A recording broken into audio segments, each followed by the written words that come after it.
Selamat datang di Hendra Blog, tempat belajar tak pernah berhenti. Terima kasih telah bergabung dengan kami. Bersama dengan saya, hamba Allah sebagai moderator di sini. Mari kita mulai terjemah Daqaiqul Akhbar bab 4. Malaikat Israel, malaikat maut, pencabut nyawa. Disebutkan di dalam hadits dari Nabi sallallahu alaihi wasallam. Ketika Allah Ta'ala menciptakan malaikat maut, maka beberapa makhluk ditutupi dengan 1 juta hijab, sedangkan besarnya hijab itu melebihi besarnya beberapa langit dan beberapa bumi. Jika dituangkan seluruh air lautan dan sungai di atas kepalanya, maka tidak setetes pun air itu jatuh ke bumi. Sesungguhnya timur bumi dan barat bumi itu berada di antara 2 tangannya, di hadapannya, seperti meja di mukanya, yang telah diletakkan di atas meja itu segala sesuatu yang diletakkan di hadapan seseorang supaya memakannya. Lalu orang itu memakan dari apa yang ada di atas meja menurut apa yang dikehendaki. Demikian itulah malaikat maut dalam membolak-balikkan dunia sebagaimana membolak-balikannya anak Adam pada uang dirham yang ada di hadapannya. Dan ia telah diikat dengan 70.000 rantai. Setiap rantai panjangnya kira-kira perjalanan 1000 tahun, sedangkan para malaikat yang lain tidak mendekati malaikat maut. Mereka tidak mengetahui tempatnya, tidak mendengar suaranya, serta mereka tidak melihat keadaannya, dan tidak mengetahui kemana waktu ia pergi. Ketika Allah Ta'ala menjadikan malaikat maut, maka Allah memerintahkan pada malaikat maut untuk memegang mati, mencabut nyawa. Lalu malaikat maut itu berkata, "Ya Tuhanku, apa mati, maut itu?" Maka Allah Ta'ala memerintahkan hijab untuk membuka diri sehingga malaikat maut melihat mati, maut. Lalu Allah Ta'ala berfirman pada para malaikat, "Mendekatlah kamu semua dan lihatlah malaikat maut ini." Maka seluruh para malaikat itu semua mendekat. Dan Allah Ta'ala berfirman kepada malaikat maut, "Terbanglah di atas mereka dan bentangkan seluruh sayapmu dan bukalah matamu seluruhnya." Tatkala malaikat maut itu terbang dan para malaikat semua melihatnya, maka mereka semua tersungkur dan pingsan lamanya 1000 tahun. Ketika para malaikat itu sudah sembuh dari pingsannya, mereka semua berkata, "Ya Tuhan kami, kenapa Engkau menciptakan yang lebih besar dari makhluk ini?" Maka Allah Ta'ala menjawab, "Aku yang menciptakannya, dan aku lebih besar darinya, dan seluruh makhluk akan merasakan darinya." Kemudian Allah Ta'ala berfirman, "Hai Israel, cabutlah nyawa, mati, yang telah aku pasrahkan kepadamu untuk mencabut nyawa." Maka ia berkata, "Ya Tuhanku, dengan kekuatan apa aku mencabut nyawa, mati? Karena sesungguhnya mati itu lebih besar daripada aku." Lalu Allah Ta'ala memberi Israel kekuatan, kemudian ia mencabut nyawa, mati, maka berdiamlah mati, maut di tangannya. Maka maut, mati, berkata, "Ya Tuhanku, izinkanlah kepadaku sehingga aku memanggil di seluruh langit sekali." Lalu Allah Ta'ala mengizinkan kepadanya. Maka maut memanggil dengan suara yang keras, "Aku adalah maut yang memisahkan tiap-tiap kekasih.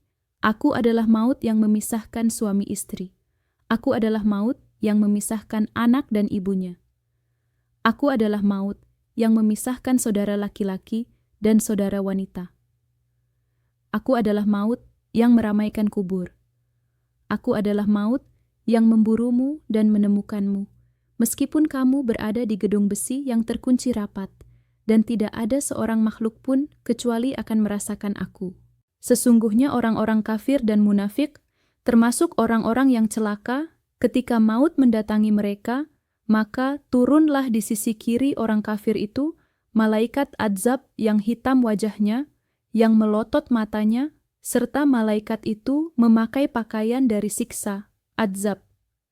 Lalu malaikat azab duduk menjauh dari orang kafir itu, sehingga malaikat maut datang. Dan ketika malaikat maut itu mendatangi seseorang dari mereka, maka malaikat maut itu berdiri di hadapannya dengan bentuk yang menakutkan. Kemudian jiwa orang itu berkata, "Siapa engkau dan apa yang engkau kehendaki?" Maka malaikat maut menjawab, "Aku adalah malaikat maut yang akan mengeluarkan engkau dari dunia dan menjadikan anakmu yatim dan istrimu menjadi janda, hartamu menjadi harta. Warisan diantar ahli warismu, mereka tidak kamu senangi dikala kamu masih hidup. Sesungguhnya kamu tidak mendahulukan kebaikan untuk dirimu, dan kamu tidak mendahulukan kebaikan untuk akhiratmu, maka pada hari ini aku datang kepadamu untuk mencabut nyawamu." Ketika orang yang hendak mati itu mendengar ucapan malaikat maut, maka ia berpaling ke arah dinding, pagar.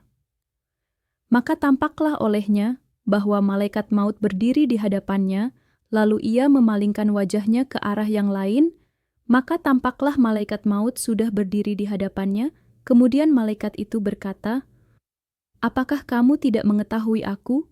Aku adalah malaikat maut, Israel, yang mencabut nyawa kedua orang tuamu, dan engkau melihat keduanya, dan keberadaanmu tidak bisa memberi manfaat kepada kedua orang tuamu.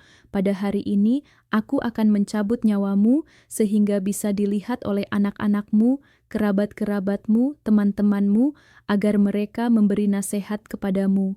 Pada hari ini, aku adalah malaikat maut yang memiliki lebih banyak kekuatan daripada engkau, yang memiliki banyak harta daripada hartamu, yang memiliki banyak anak daripada anak-anakmu."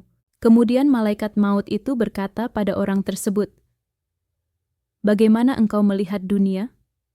Maka orang itu menjawab, "Aku melihat dunia sebagai tipu daya yang mengingkari janji."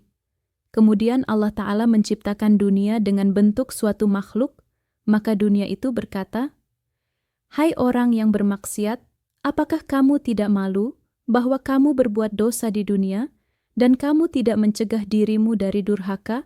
Sesungguhnya kamu mencariku, tetapi aku tidak mencarimu, dan kamu tidak memisahkan antara yang halal dan yang haram.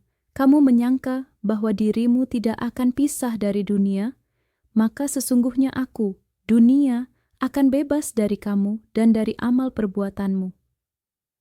Ketika orang itu melihat hartanya telah jatuh menjadi milik orang lain, maka harta itu berkata, "Hai orang yang durhaka, kamu mencariku dengan jalan yang tidak benar, hak, dan tidak menasarufkan aku, tidak mensedekahkan aku pada orang-orang fakir dan orang-orang miskin.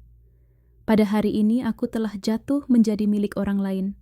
Demikian itulah yang ada dalam firman Allah Ta'ala, yaitu, di hari harta dan anak-anak laki-laki tidak berguna, kecuali orang-orang yang menghadap Allah dengan hati yang bersih.